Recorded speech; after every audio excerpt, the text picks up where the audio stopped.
Les presento ya al invitado que tenemos a nuestra izquierda. Se llama Gabriel Bentasgal, es periodista y analista en Medio Oriente. Señor Bentasgal, muy buenas noches. Un placer. Gracias por estar con nosotros.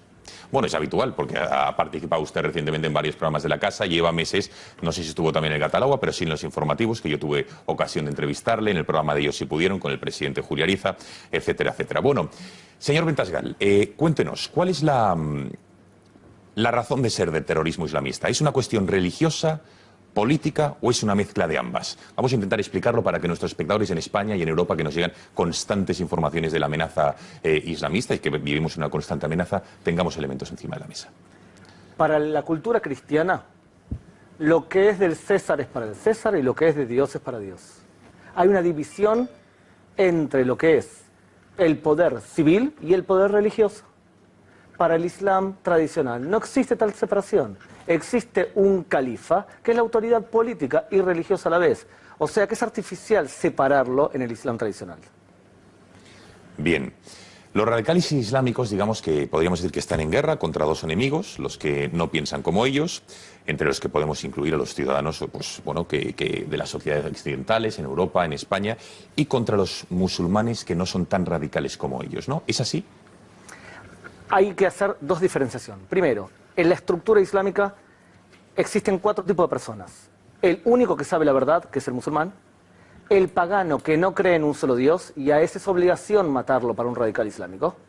El mustaminum, que es un comerciante que va y viene, a ese hay que dejarlo ir. Y el dhimmi. El dhimmi es aquel que cree en un solo Dios, pero que no cree en Alá. Cristianos y judíos, por ejemplo. Esos deben vivir bajo el régimen del Islam y pueden vivir. Tienen que pagar impuestos especiales, conocidos como jizya, y tienen que someterse a la superioridad del Islam.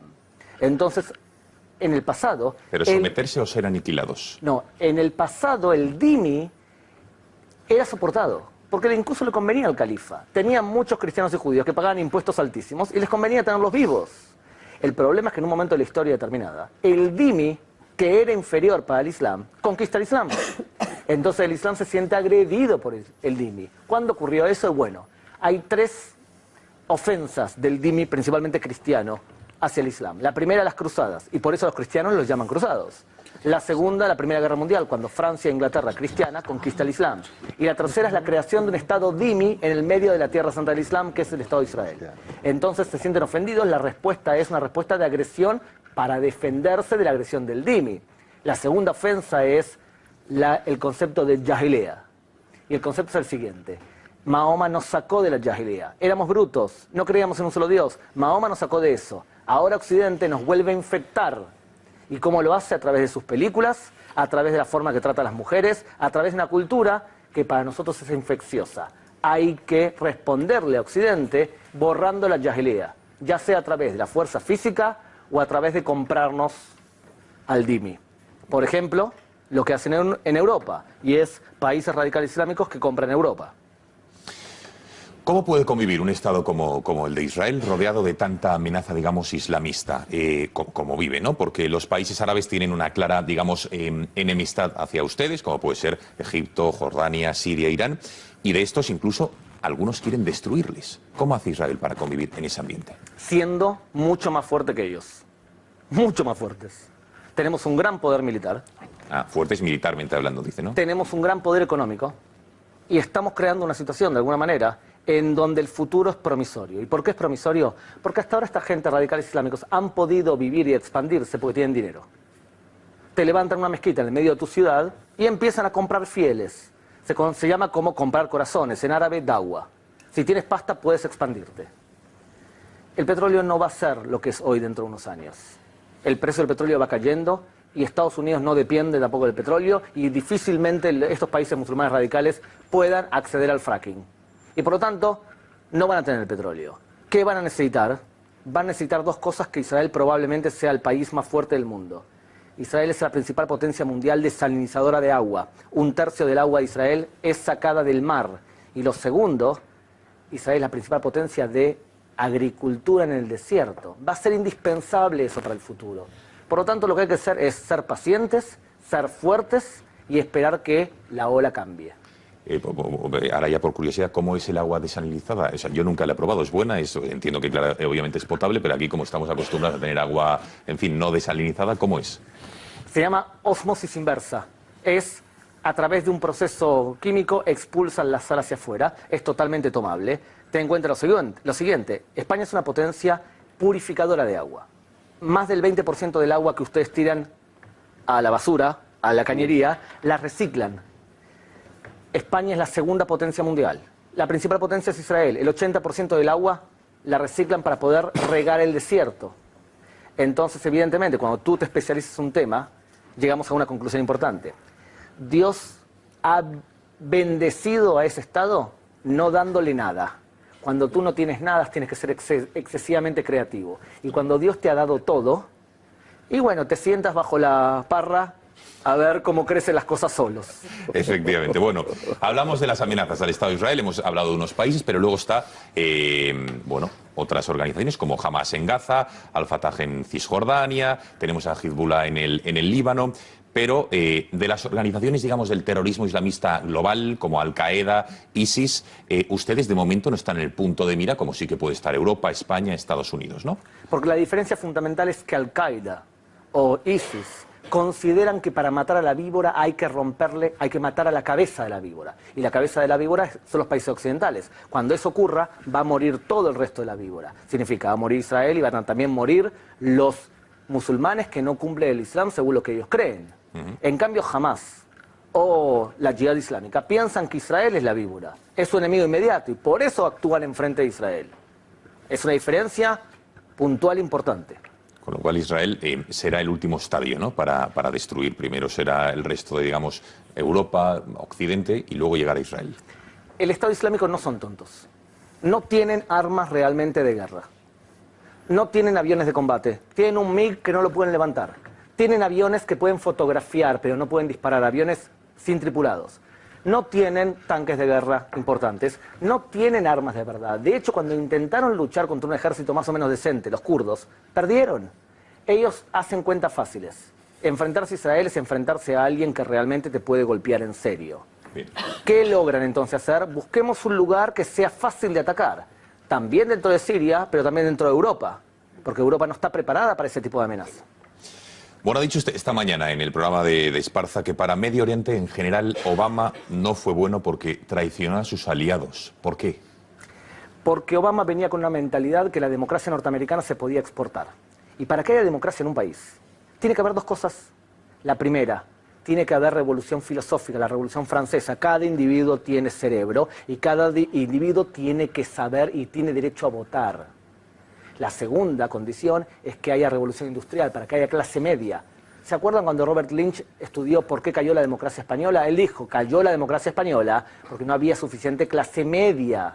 Entonces las dos cosas no hay en Medio Oriente. Tú llamas a elecciones libres y ¿quién gana? Aquel que durante años invirtió en alimentación, educación, cultura para las masas de la gente. Y esos son los hermanos musulmanes. Tú exiges elecciones libres y ganan los radicales. La pregunta es, Gonzalo, la siguiente. ¿Quién prefieres tú, por ejemplo, en Egipto? Abdel Fattah al-Sisi, que es un presidente, que es un golpista, que tiene el dominio sobre la economía y que son corruptos.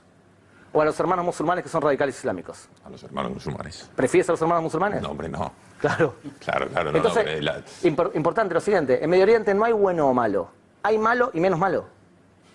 Sí, sí, evidente. Bueno, ¿cómo ven a Trump? Sus primeras palabras y acciones, desde luego, en la ONU, bueno, han sido claramente, y permítame la expresión, en pro de Israel. Escuchemos, por ejemplo, a su nueva delegada en Naciones Unidas, en su primera rueda de prensa, creo que fue, lo que dijo al respecto de cómo había tratado históricamente en los últimos años la ONU a Israel.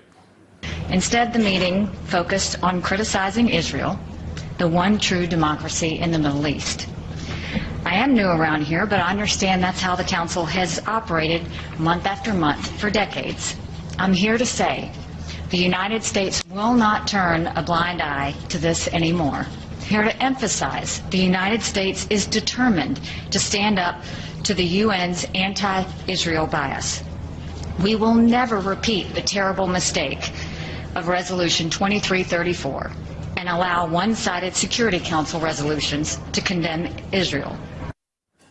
Bueno, ¿qué le pareció esta primera? Porque es un giro radical a lo que se había presenciado. El problema con Obama, con Trump, es que tú no sabes lo que piensa. ¿O sí? Con Obama sabías lo que él pensaba. Y lo que pensaba no era bueno en algunas cosas para Medio Oriente. En otras cosas sí era bueno. Por ejemplo, atacar al Estado Islámico desde el aire es buena decisión. Porque lo debilitas. Lo contrario era mandar soldados e ir casa por casa matando personas y muriendo también con un gasto excesivo de dinero que no tenía sentido. El Estado Islámico no es una organización, es una idea. Cuando muere la organización, la idea continúa. Y ustedes lo van a vivir acá en Europa también, porque alrededor de 5.000 a 10.000 europeos con ciudadanía europea vuelven después de que caiga el Estado Islámico, que probablemente va a ser lo que va a ocurrir. Por lo tanto, es una idea, va más allá de la organización. Ahora bien, con respecto a Trump, no queda muy claro qué opina él. ¿Qué sí por ahora queda claro más o menos? Primero, él considera que el conflicto entre Palestina e Israel no es por tierras. ¿Y saben qué? No es por tierras. El conflicto es netamente religioso. El Islam no acepta, y el Islam palestino también, no acepta la presencia de un Estado dhimmi dentro de la Tierra Santa del Islam. Por eso rechazan reconocer a Israel como cuna nacional del pueblo judío. Cuando todo el tiempo la prensa, por ejemplo, española, habla sobre la ocupación, lo que están haciendo es una traducción al materialismo de un conflicto que a veces no entienden. Para hablar de Medio Oriente tienes que ser especialista en religión, porque es lo que manda el Medio Oriente. Claro. Segundo, ¿cuál es el problema? Y Donald Trump parece demasiado amigo de Israel. La gente que odia a Trump también va a odiar a Israel. También es verdad. También le ha dado alas a la extrema derecha dentro de Israel, porque ahora se sienten envalentonados después de Obama. Por otro lado, este hombre, Donald Trump, quiere criticar a la ONU. Perdón que lo diga en forma sensata y directa. Entonces no pida perdón. La ONU se ha transformado en un nido de prostitutas, en donde el Consejo de Seguridad de la ONU, en vez de cuidar a la población civil que sufre vejaciones en todo el mundo, se dedica solamente a hablar de un país que es democrático. La mitad de las resoluciones del Consejo de Derechos Humanos de la ONU se trata sobre Israel. Si llegaría ahora un marciano desde afuera y se posaría arriba de la ONU, ¿qué diría? Hay un solo país que justamente es democrático, que es el peor de todos, es el demonio, y ese es Israel. Entonces un problema, la ONU tiene que ser otra cosa. Mi opinión personal, hay que crear una ONU solamente de países democráticos. No puede ser que España conviva con Qatar. No puede ser. No tienen la misma integridad moral. Tiene que haber otra ONU. Los países democráticos tienen que jugar aparte.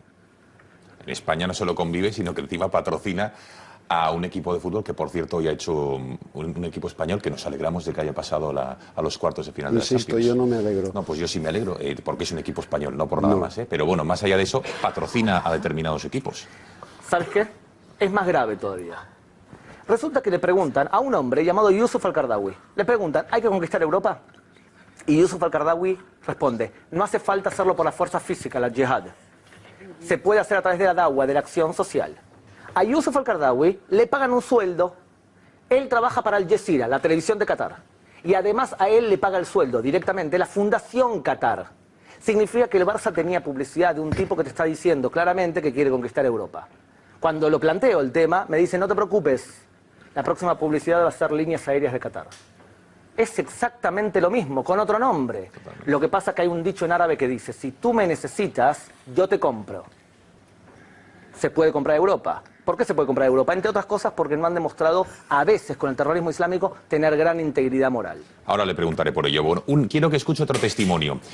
Un combatiente español que está en una milicia luchando contra el ISIS en Irak, el otro día dijo a nuestras cámaras, un compañero nuestro que viajó hasta Irak para ver cómo se combate el Estado Islámico, dijo que Europa estaba casi loca y que estaba poniendo en riesgo su integridad al abrir las puertas a muchos miembros del ISIS. Vean, escuche y enseguida le pregunto por él.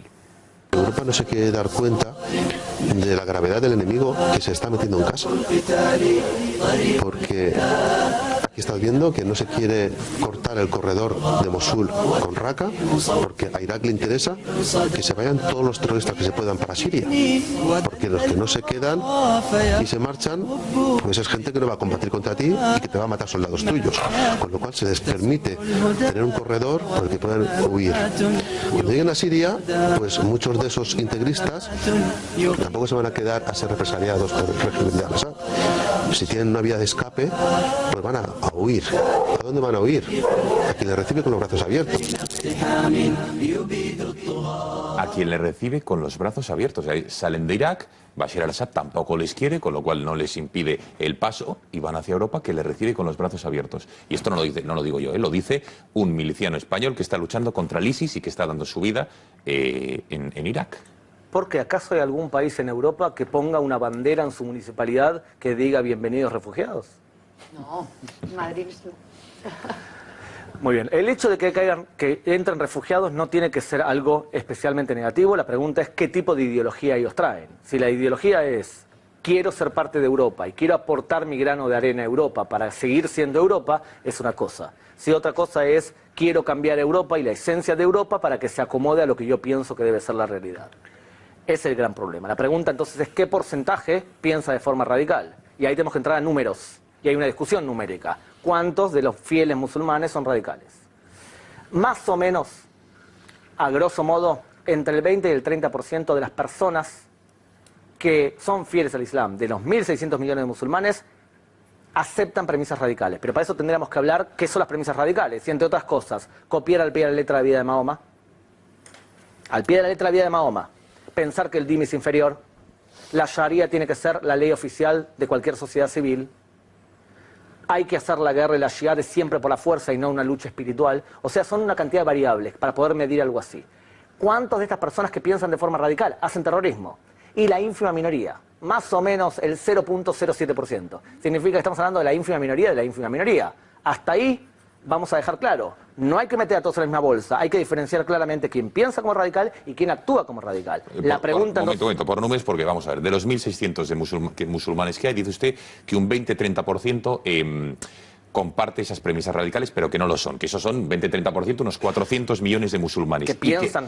Y de ellos, los terroristas es un 0,7%, con lo cual... un poco menos. Un poco menos de... O sea, con lo cual 0,7% de esos 400 millones pues serían en torno a 3 millones. 200 o 300.000. Exacto, 200 o 300 que mil. puede hacer una acción. ¿Cuál es la contracara de estos números bajos? Que actualmente el 95% del terrorismo mundial es hecho en nombre del Islam y ejecutado por musulmanes. Entonces, ¿existe un problema? Sí, existe un problema. ¿Hay que tratarlo con seriedad? Sí, hay que tratarlo con seriedad. ¿Es justo poner a todos los musulmanes en la misma bolsa? No, está mal. El problema es que cuando tú, en forma sistemática, eres aliado del Islam radical y de países radicales islámicos, ¿qué mensaje le transmites a los moderados, que son la mayoría? Los traiciona a ustedes. Sí. Por ejemplo, cuando la revista Hola dedica páginas y páginas a cubrir la visita del régimen saudita, que es un régimen radical islámico, que fomenta el radicalismo islámico, y lo hace mostrando qué bello es nuestra alianza con estas personas. Pero la visita ¿dónde? ¿A España? ¿A Marbella? Por ejemplo, el yate que viene a Marbella. Tú lo que estás haciendo es legitimando un régimen radical. Te estás acostando con él. Entonces, pues no te quejes de que él se siente cómodo en tu casa. Te voy a decir para terminar, una vez entrevisto al líder del Hamas en la Franja de Gaza. Él sabe que yo soy español, o sea que trabajaba en ese momento para una televisión española y también para una televisión portuguesa. El hombre se acerca y me dice, gracias por lo que ustedes hacen por nosotros. Por cierto, que acabo de sacar la calculadora y sí que, o sea, el 0,7% de 400 millones son 2.800.000, casi 3 millones de los que yo había dicho. Pero bueno, ya último, y le dejo para si alguien de la mesa quiere hacer esta interesante reflexión. ¿Cómo cree que la prensa europea y sobre todo la española tratan la amenaza del terrorismo islamista? Porque da la sensación aquí que muchas veces el apellido del terrorismo, es decir, la condición, es decir, que es islamista, se omite muchas veces en los titulares, ¿no? Por ejemplo, sin ir más lejos, el camión aquel famoso de hace unos meses se dijo un camionero, en vez de decir, oye, un terrorista islamista, un camión arrolla no sé cuántas personas, fue el titular de uno de los principales periódicos de este país. ¿Por qué cree que se omite el apellido de la autoría en este caso? Ante todo, este programa que estamos haciendo ahora no es normal de la televisión española. O sea, no se habla claramente de ciertas cosas porque, entre otras cosas, gobierna lo polite, lo políticamente correcto. De ahí ciertas cosas que no se hablan y si tú haces un programa como este, ¿de qué te van a acusar? Eres un xenófobo, un islamófobo. Yo lo digo claramente, el Islam, la mayoría no son radicales ni mucho menos, los estamos traicionando a los moderados, justamente. La prensa española no trata el tema bien, la prensa europea en general no trata bien. puntualmente la prensa española tiene varios problemas. Uno de los problemas es la agencia de noticias oficial EFE, que cuando habla del Hamas, en vez de decir que son terroristas, les dice milicianos, los está limpiando. Y cuando habla de un atentado que hace el Hamas, lo que hace es, primero titula, 8 muertos palestinos, y después, en la columna número 7, cuando la gente ya no lee nada, dice que esto es en respuesta al disparo de 25 cohetes el día de ayer. Esto es ser socio del terrorismo. Venga, tertulianos de la mesa, sí que les rogaría cuestiones concretas porque no quiero que ahora sea una opinión contra la de él, sino vamos a hacer preguntas concretas, alguna reflexión breve, por favor, ya que tenemos a este invitado que creo interesante que nos responda. Rosa. Yo una pregunta muy concreta. Después de esta explicación que nos ha hecho de la situación, ¿cuál cree que es el futuro de Europa con el problema migratorio que está habiendo? ¿Cuál es la solución? Habla usted de no todos los refugiados son malos, yo estoy de acuerdo con esa afirmación, pero sí lo hemos visto en París, 2 de los suicidas habían llegado como falsos refugiados por el paso fronterizo. En Suecia hay zonas a las que no puede entrar la policía, tomadas por población musulmana. Pasa lo mismo en Francia. ¿Cuál es el futuro de Europa y cuál es, en su opinión, la manera en la que debería reaccionar Europa ante esta situación? Europa es un problema serio, y tiene un problema serio. Primero, por el índice de natalidad muy bajo que tiene Europa. Segundo, por lo políticamente correcto y pues no se adoptan medidas concretas de forma que entienda la amenaza como debe ser. Ejemplo, tú eres la encargada de seguridad de tu país. Sabes que de un barrio determinado han surgido un montón de terroristas islámicos. Tienes la tecnología para pinchar los teléfonos de todos. ¿Qué haces? ¿Los pinchas o no? Si los pinchas, estás violando las libertades individuales de las personas que tienen teléfonos móviles. Si no las pinchas, estás permitiendo que un terrorista siga actuando. ¿Qué haces? ¿Qué haces? Rosa, contesta, que te lo está preguntando. Es que lo estoy pensando. Yo creo que lo pincharía, pero Muy no bien. sé si... ¿Qué hacen en Israel, puntualmente? Lo que hacen en Israel es, se pincha el teléfono siempre y cuando haya pruebas concretas y un juez lo apruebe. Un juez lo controle. Entonces, la amenaza es justificada. Pero otros temas también. ¿A ti te parece normal que un terrorista con una maleta llena de bombas pase en el aeropuerto y explote en el chequeo? Lo normal sería en un país que entiende la amenaza, que la persona cuando se baja del auto antes de entrar al aeropuerto sea escaneado por la temperatura para ver si está nervioso, se pueda escanear el rostro, se pueda escanear la voz, que se tome en serio la amenaza mucho antes de que llegue al chequeo de la maleta. Pero para eso tiene... acostumbrados a... Claro, hay que hacer una... A ver, te voy a dar un ejemplo. Hace 15 años vengo en un vuelo de Iberia y escucho a 2 señoras quejándose que le abrieron el bolso para ver lo que tenía dentro en el aeropuerto de Tel Aviv. Y decían, ¿cómo puede ser que hagan una cosa así? Ahora en el aeropuerto de Madrid te hacen prácticamente desvestir porque tampoco están entrenados para reconocer caras.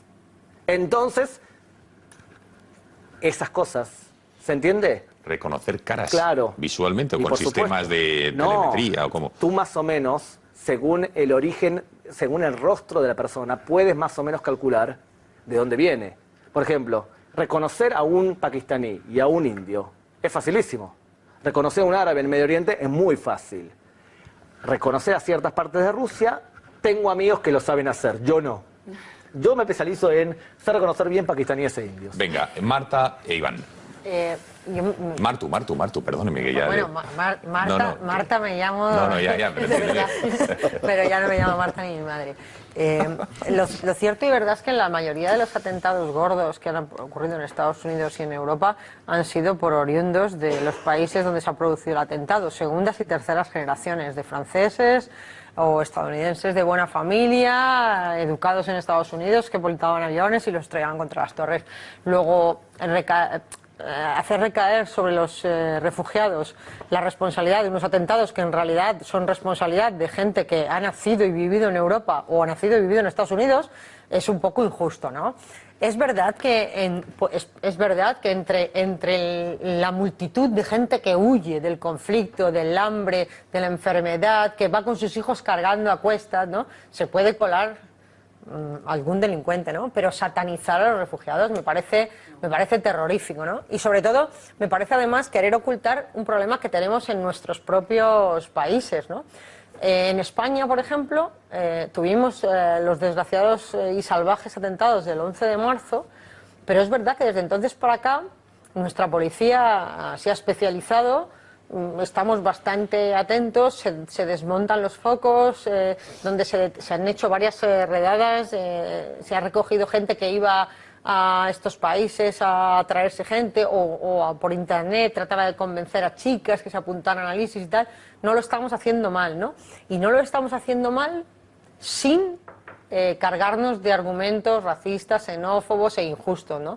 Y yo prefiero, de verdad, prefiero que sigamos por este camino, ¿no? Una policía muy profesionalizada, tener muy controlados los focos, tener a la población mayoritariamente integrada, no en guetos. Aquí en España es difícil encontrar un sitio donde digas la policía no entra. Ya, pero en Francia y lo tienen en Bélgica, y lo tienen en Francia, ¿no? Pero nosotros no. Pues señal de que estamos haciendo las cosas mejor. Y las estamos haciendo mejor sin necesidad de dejar de ser un país occidental, democrático y que respeta las libertades individuales de sus ciudadanos. Luego se pueden conjugar las dos cosas.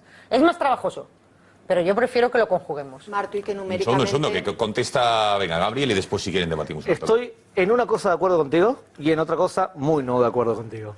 En lo que estoy de acuerdo contigo es que es verdad. La gran mayoría de atentados hechos son hechos por europeos. O en el caso estadounidense, no es un tema de la inmigración en sí. El problema es que, por supuesto, que cuando vienen inmigrantes que piensan de una manera determinada, uno también tendría que plantearse qué tipo de inmigrantes va a aceptar. Y, por ejemplo, que acepte inmigrantes, pero quiero que sean españoles, quiero que hablen español después de un tiempo determinado, quiero que juren la Constitución y que intenten ser como nosotros. Eso por un lado. Es verdad, la gran mayoría de atentados son hechos por locales, con ciudadanía. ¿Por qué? Entre otras cosas porque la segunda o tercera generación siguen pensando que no son parte de la sociedad y el Islam les da una identidad. Ellos se van de vacaciones, por ejemplo, a Marruecos, lo toma un imán con carisma y le dice, tú no eres español, porque no te aceptan como español, perteneces a la Umma al-Islamía, perteneces a la gran nación islámica. Los estados europeos tendrían que hacer mucho más para integrar también a esa mayoría que no es radical. Pero lo segundo que no estoy de acuerdo es lo siguiente. A ver. Lo segundo que no estoy de acuerdo contigo es verdad que la policía española, y yo trabajo con ellos, actúa y trabaja bien. Pero para varios líderes que yo he hablado de estos grupos radicales islámicos, España es considerado un país voluble, en el cual tú puedes planificar y actuar y difundir sin necesidad de atentar. O sea, si tú ves las cifras de cantidad de radicales islámicos que deambulan por Cataluña, no es que ellos no quieran atentar. Tú atentas cuando te sientes ofendido. Y si tú has atentado en España y lo que has logrado es que el gobierno español quite las fuerzas de Irak, ¿cómo interpreta un radical islámico eso? Como que ha triunfado. No hace falta atentar siempre. Tú puedes atentar cuando te sientes ofendido. ¿Quién es el principal país que ofende el Islam? Francia. Porque representa todos los valores de la yahilía, de la contaminación occidental. Es la democracia, es la libertad. Es además un país que nos ofende. Cambiemos la perspectiva y te propongo un juego. ¿Qué pasaría si mañana el gobierno español enviaría tropas a Irak o a Siria? Ahí quiero ver si realmente los radicales islámicos atentarían o no, porque ahí se sentirían ofendidos por España. No, y si podrían, ¿no? Sí. Pudiesen. Iván. Bueno, pues muy sugerente todo lo que... La exposición además muy didáctica, ¿no? Del análisis más fino de lo habitual, ¿no? A mí me ha recordado mis fuentes de acercamiento a la yihad y esa distinción es importante entre la yihad personal, entendida como esfuerzo, y la yihad bélica, extracorpórea, si se quiere, pues es muy pertinente. Y mi fuente, y siempre la digo, es el libro de la yihad, de Averroes. Y precisamente en ese libro viene perfectamente delimitada las 4 categorías, incluida esa especie de paganos, porque pagaban por estar vivos, que son los dimníes. Y en este caso, pues Israel estaría más o menos inserto en un contexto en el cual actúan como tales y quieren ser barridos hacia el mar.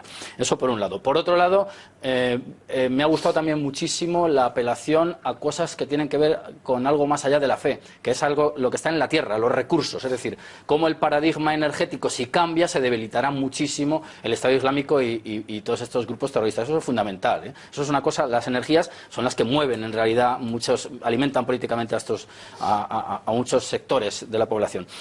Por otro lado, voy a toda velocidad, por supuesto, para intentar comentarlo porque me ha gustado muchísimo.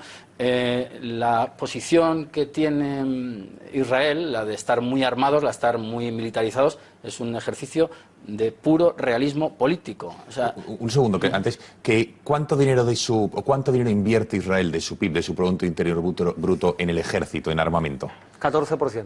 El 14%. Pero ¿sabes qué? Un momento, creo que en España no llegamos ni al 2%, Claro, si no me equivoco. 14%, pero también invertimos 14% en educación. Bien. Las dos cosas son importantes. Bien. No es solamente que sea una potencia militar, tú tienes que ser una potencia creativa. Es tan importante el cerebro como el brazo. Bien, no, se queda claro. Venga, Iván, perdón. Un punto de ligero desacuerdo, y es que esa conexión entre democracia y lo he apuntado aquí, y clase media e ideología o filosofía, me parece que ha empleado, hay que añadir un componente más: mercado. Si no hay mercado no puede haber democracia. Eso un matiz que nos llevaría a otros debates. Insisto en el realismo. Y luego ya mi pregunta. Puesto que la práctica, el desenvolvimiento de la yihad real, no la yihad psicológica, ¿verdad?, va con un objetivo inicial mínimo, que es recuperar todo aquel terreno que ha sido islamizado, todo aquel terreno que cae en el Dar al-Islam, si no me equivoco, así se llama, ¿verdad? Bueno, pues, ¿qué tiene que hacer España o qué amenazas debería tener en cuenta España fundamentadas en ese objetivo que, desde luego, el islamista que realmente lo sea, porque los que no son islamistas en realidad, según Averroes, no serían musulmanes, no serían buenos musulmanes, no atacarían a todos los politeístas, que serían el resto, los cafres, que se llaman los demás.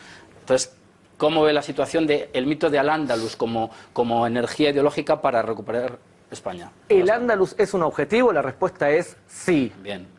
Por otro lado, no hace falta conquistarlo. España no ha demostrado ser un líder que los ofenda. Y por lo tanto, pueden perfectamente convivir y mirarlo de afuera. Mi consejo, yo que estoy casado con una española y que tengo hijos españoles también, es que si no es necesario meterse con personas que te pueden hacer daño, mejor quedarse afuera. Tú puedes ayudar, puedes colaborar, puedes traer paz. No hace falta que tú juegues a ser el sheriff cuando no tienes los medios para ser el sheriff y cuando después que te ataquen no te sabes defender o no estás preparado para defenderse. Es muy responsable quedarse afuera de un conflicto que no te atañe. Venga, Gonzalo y Eduardo. Bueno, hay cosas que me parecen interesantes de lo que cuenta el invitado, pero muchas en las que no puedo estar de acuerdo ya desde un punto de vista prácticamente filosófico, sobre todo toda la parte relacionada con los refugiados, que, por no repetirme con Martu, a mí me cuesta mucho ese planteamiento que hace usted de que yo les pregunte cuáles son sus ideas, cuando probablemente la respuesta de muchos de ellos era: mi idea es comer mañana y estar vivo mañana, sobre todo cuando muchos huyen de la guerra. Con lo cual, mezclar una cosa y otra a mí siempre me genera ese escenario de, lo decía Martu, de creer que estoy en el territorio de la injusticia, ¿no? Hay una cosa que sí me gusta. Me ha dado usted el primer motivo que yo he encontrado nunca para estar a favor del fracking. O el primer motivo para ver que en el fracking puede haber algo bueno, ¿no? Que geoestratégicamente pudiera traer cosas buenas, en tanto en cuanto limite recursos económicos a determinados países y determinadas organizaciones que están haciendo o alimentando el terror en todo el mundo. Y luego hay frases con las que no puedo estar de acuerdo de ninguna de las maneras y que me parecen casi exageradas. Yo no puedo creerme que la revista Hola sea un instrumento del ISIS, o que la agencia EFE sea un socio del terrorismo, o que la ONU se haya convertido en un prostíbulo. Me cuesta mucho firmar ninguna de esas tres afirmaciones que ha puesto usted encima de la mesa. Por eso las frases las dije yo y no las has dicho tú. Sí, probable. Bien, bueno, Eduardo, venga. Si no hay respuesta. ¿Por qué estas masas de refugiados? Vamos a ver, el Islam, como tú bien has dicho, es una nación espiritual. Las fronteras geográficas entre unos países y otros es algo hecho a tiralíneas a partir de la Primera Guerra Mundial. No existían esos conceptos nacionales, siguen sin existir, porque incluso esos países son una donación de tribus, de cábilas, de familias. El concepto nacional derivado de la Revolución Francesa a la que tú apelabas no existe como tal. Existe el concepto de nación espiritual, y ese sí es un concepto muy fuerte. ¿Por qué estos refugiados acuden a los países de los infieles? ¿Por qué no acuden a Arabia Saudí, que es un país inmensamente rico y es un país musulmán? ¿por qué no acuden a los Emiratos Árabes Unidos, que son países musulmanes, de la gran nación espiritual musulmana, y son países inmensamente ricos? ¿Por qué no acuden a otros países del Golfo que son inmensamente ricos y que son países musulmanes? Y además tienen una proximidad geográfica innegable con los países de los que están huyendo estos refugiados. ¿Por qué estos refugiados musulmanes no acuden en ayuda, en solicitud de socorro a los países musulmanes riquísimos que están en paz y que los tienen al lado? Y en vez de acudir a esos países que los tienen al lado, tal y como nosotros tenemos a Portugal y tenemos a Francia encima, ¿por qué se aventuran a cruzar el Mediterráneo, jugándose la vida, a venir a países que ellos consideran, porque son musulmanes espiritualmente militantes, consideran países de infieles? Hay dos cosas y de alguna manera también respondiendo a lo que habías dicho de los inmigrantes. Evidentemente, por la misma razón por la cual la principal víctima del Islam radical son los propios musulmanes. Porque el radicalismo mata principalmente a los propios fieles que no cumplen lo que ellos piensan que es verdad. Esa traición a los propios necesitados. Porque no lo son, porque no son O sea que sus propios, claro. perdóname, es que la pregunta tenía trampa. Los propios musulmanes ricos, los propios imanes de esos países inmensamente ricos, consideran a los pobres refugiados unos traidores al Islam dignos de ser eliminados. Los han vendido, los han traicionado, lamentablemente no los dejan entrar. Ya. Y encuentran en Europa estados que les dan oportunidades, que algunos de ellos tienen las puertas abiertas y por lo tanto ven una oportunidad. ¿Cuáles son los principales lugares? Sigo con la pregunta. ¿Cuáles son los ¿Tú sabes principales que aquí en lugares? España hay canales de televisión que pagamos todos los españoles, que hacen propaganda permanente del Islam, de las bondades del Islam, en contraste con las aberraciones de la Europa cristiana? Me estoy refiriendo a Canal Sur, por ejemplo. Canal Sur es la televisión autonómica andaluza. Tengo familia que vive en Sevilla y familia que vive en Córdoba. Es una programación permanentemente dedicada a ensalzar las bondades del Islam y a minusvalorar las conquistas espirituales, filosóficas y tecnológicas de la Europa cristiana. Evidentemente no sabía eso de Canal Sur. De todas formas, sintonícelo usted. no, de verdad no lo sabía, pero de todas formas, la pregunta es... No, ¿cómo que no es verdad? Vamos a dejar contestar. Sí, es verdad. Si se le hace una pregunta al invitado, se le deja contestar. Gabriel, por favor. La respuesta, de alguna manera, es el hecho que promociona el Islam, o no lo sé, pero de todas formas, el Islam no tiene por qué ser promocionado como algo malo. Por ejemplo, hay cosas del Islam que son, para mí, mejores que otras religiones. La solidaridad al necesitado musulmán. Por ejemplo... ¿Y por qué no ejercen esa solidaridad? Está bien, con los refugiados estamos de acuerdo. Estamos bien, pero vamos en general, a ver, ¿no? hablemos de... Me acabas de decir que huyen de sus propios hermanos. Está bien. Y a renglón seguido me dices que ejercen la solidaridad. ¿Dónde está la solidaridad con sus propios hermanos en la fe? Un ejemplo. Si yo, por ejemplo, en mi canal hablo sobre el azaque, ¿sobre él? El azaque, que significa que obligatoriamente un porcentaje de tu sueldo anual tienes que darlo a beneficencia. Eso es algo hermoso. Eso es algo hermoso, que si el Canal Sur, si es que lo hace, ¿verdad? No desconfío de ti, pero no lo conozco. Si habla todo el tiempo de ese punto determinado, no es lo mismo que hablar, por ejemplo, de que hay que conquistar Europa. O sea, la pregunta es qué tipo de mensaje emite ahí. Y lo segundo tiene que ver con los refugiados nuevamente. Yo no digo que hay que preguntar en la puerta del refugiado tú qué piensas, porque además hay otro problema que es peor todavía, es más grave. En el Islam radical se puede mentir un dhimmi. Se puede mentir un dhimmi. O sea que tú le vas a preguntar a alguien, tú vienes aquí a transformar Europa y si él es un verdadero radical, te puede mentir. Se conoce como taquilla, se puede. ¿Por qué se puede? Porque Mahoma lo hizo. Yo no digo que lo que hay que hacer es preguntar en la puerta. Lo que sí digo es que debe haber una política integradora real y exigir compromisos del otro lado también. Ven a España, sé parte de España, pero quiero compromisos. Yo, por ejemplo, si pasa algo así, la televisión catalana envía una reportera a entrevistar a un imán de Reus, si no me equivoco, fue en el norte de Cataluña o en el centro de Cataluña. En el sur. ¿En el sur? Sí, ahora sí. En Reus. Sí, Reus sigue cerca de Tarragona. Okay, sí, vale. efectivamente. Envía a un imán porque había dicho una barbaridad y envía a una periodista. La periodista llega al lugar y el man le dice, señora, yo a usted no le doy la entrevista porque usted es mujer. ¿Qué hace la televisión? Cambia a la periodista. Una pregunta. Nosotros luchamos durante generaciones y generaciones y generaciones. En eso vamos a estar de acuerdo. Entonces la pregunta es, tú tienes que exigir ahí. Tienes que exigir, señor, usted se va a comportar como un verdadero español en el marco de las posibilidades de un español. A eso me refiero con los refugiados. A mí me parece que bien que España capte a personas como ayuda que necesitan todos los refugiados. Es verdad, igual a los refugiados no le interesa venir a España. No tanto. No, le interesa principalmente Alemania, Suecia, Totalmente, esos son los que es países donde- que tienen más oportunidades. Sí. Bueno, Gabriel Ventasgal, periodista y analista de Oriente Medio. Muchísimas gracias por haber estado en el Gata al Agua esta noche y también en los otros programas de la casa a los que ha acudido. Yo creo que ha sido un gusto tener este punto de vista como experto conocedor de lo que está ocurriendo y sobre todo del terrorismo islamista. Gracias y buenas noches. Un placer.